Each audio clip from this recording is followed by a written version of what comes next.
What is a construction field engineer? This is my jam. I love this topic.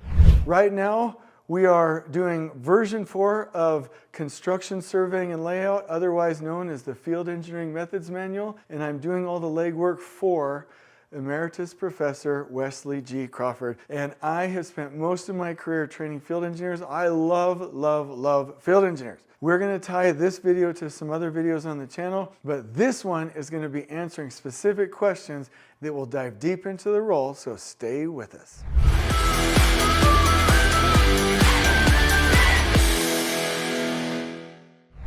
Okay, what does a field engineer actually do day to day? If you don't have a culture of field engineering, that field engineer will basically just be an assistant superintendent, which is fine, but they're not going to get the benefits of the actual role. If you go to a Hensel Phelps type company or a Kiewit or any of these companies that have a really deep culture of field engineering, and I'm mainly referencing Hensel Phelps, which I consider Hensel Phelps to be the company that really invented and advanced field engineering throughout the industry. I'm so proud of them. You will find a field engineer getting to work, doing lift drawings, preparing for the day, and then going outside and establishing primary, secondary, and working control, and also QCing the work in the field with the foreman boots on the ground and enforcing safety rules with the project delivery team. And that's what you'll see.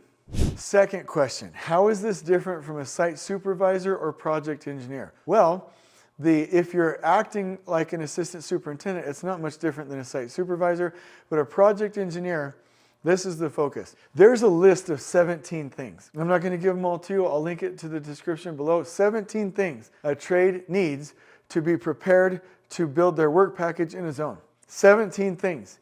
And the field engineer and the project engineer both help the crews with that. So let's just cover a couple.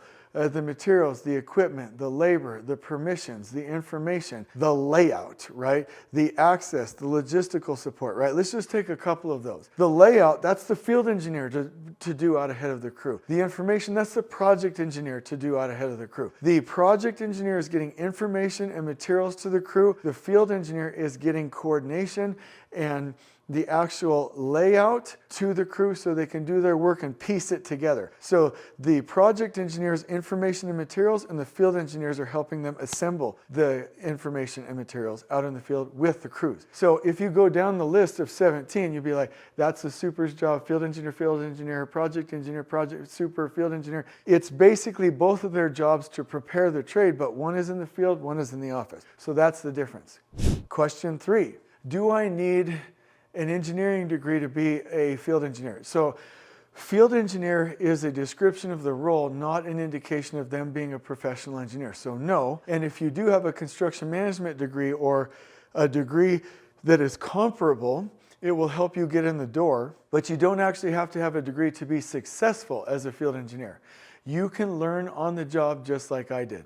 Question 4, what is the typical career path for a field engineer? Here's the best answer. You become a field engineer, you come in as a surveyor, as a craftsperson, as a foreman from college, and you can go anywhere. Like I'm channeling the Disney cartoon version of Aladdin, where Robin Williams playing the genie is like here, anywhere. Like when he's talking about exiting the carpet in the cave scene. Like that is what I'm channeling here. I wish I could link it to you in this video, but like you can go anywhere when you start out as a field engineer because that is the builder base for every other position.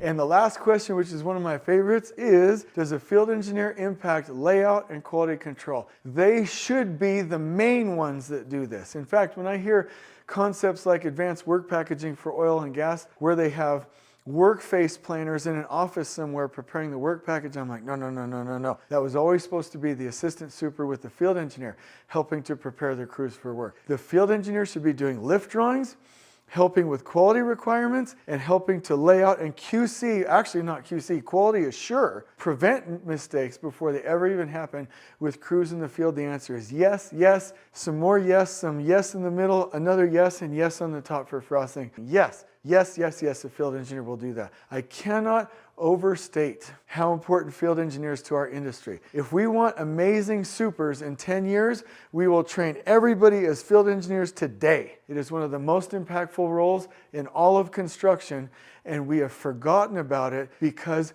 we are not tracking the right things in the right cost codes. Because we want to reduce overhead costs and because owners don't want to pay for the right size staff, we'd rather take it out of contingency in every case, or actually in some cases myopically take it out of fee. From fee loss, we've cut the position of field engineer, and it's wrong, it's a mistake, and in fact the United States federal government should do some kind of Oppenheimer out in the desert like camp experiment where we just start training thousands and thousands of field engineers if we ever want to get this industry to where it needs to be. There's a massive difference between supers that have not had that experience and those that have. I love them all, but the super deserves that experience. Otherwise, we're just pushing them into traumatic situations. I hope you've enjoyed this video. On we go.